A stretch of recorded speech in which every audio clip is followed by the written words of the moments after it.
Hey, this is Russ Andersson.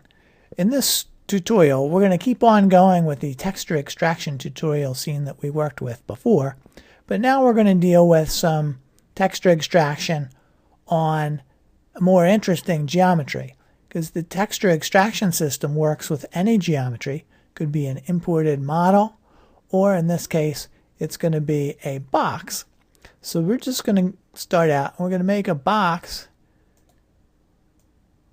over here in our scene.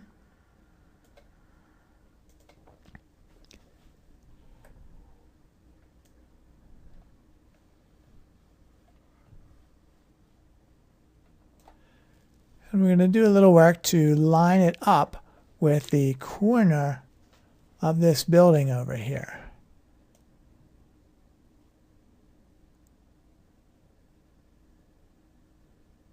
So I'm just lining it up at the base there, and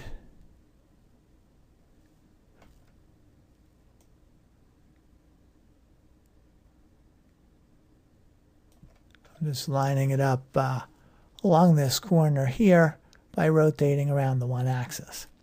So now I've got this box sitting in the scene that's aligned with the one corner of that building. So we can actually set up a texture extraction with that now.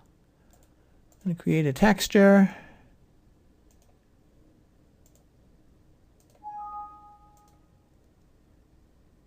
And let's let that go.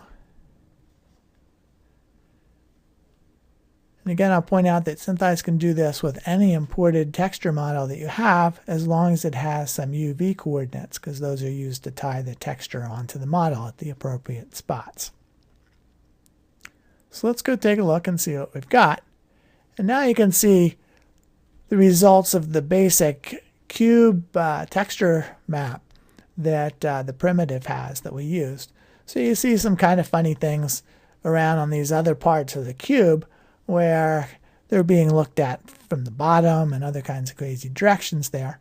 But this part over here is the part that we actually want that corresponds to the building itself. So let's take a look at actually getting that to happen. We're going to unlock from the perspective view and start editing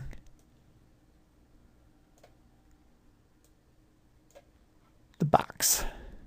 So we're just going to set it as the edit mesh, and we're in lasso vertices mode. The other thing let's bring up our toolbar for mesh operations.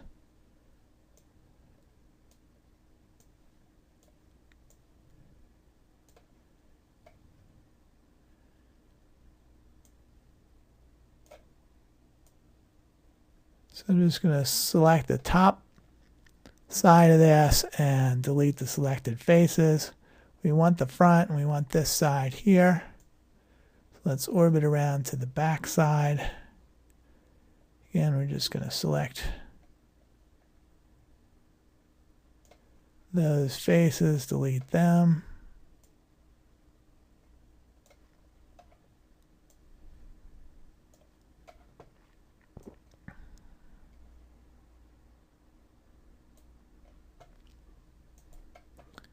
Here's the back.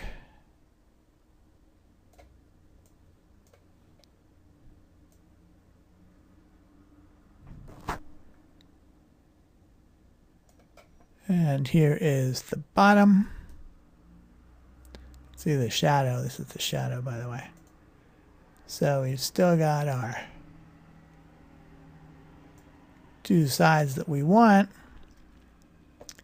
Let's just look. You can see at the end of the shot, the box is going off to the side. So this part is never actually getting used either.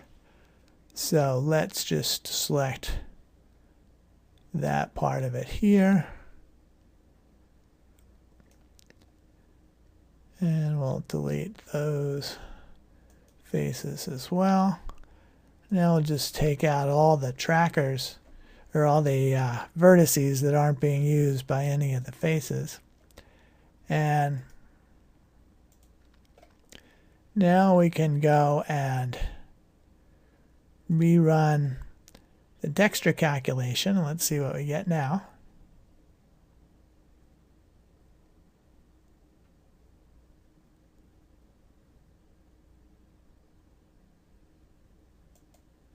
So now you see we've got the part that we want, but all this other part is still there and empty. So there's actually one more thing that we needed to do, which is to go into the texture panel here and say that we want to crop the texture coordinates.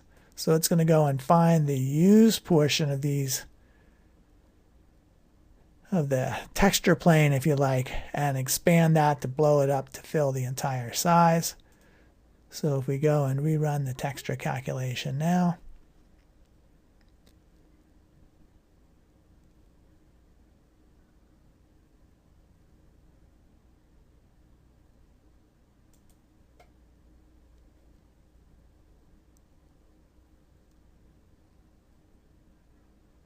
you'll see presto, now we get a larger version. And of course, since we don't want to have to generate too large of a texture map, it's important to do that kind of cropping operation so that we take advantage of the resolution that we do have in the texture map that we're generating.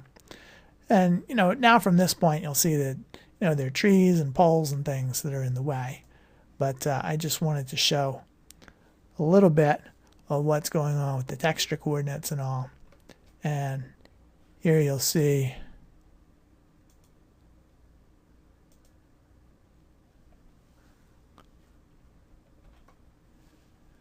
here's our textured box now sitting in the scene.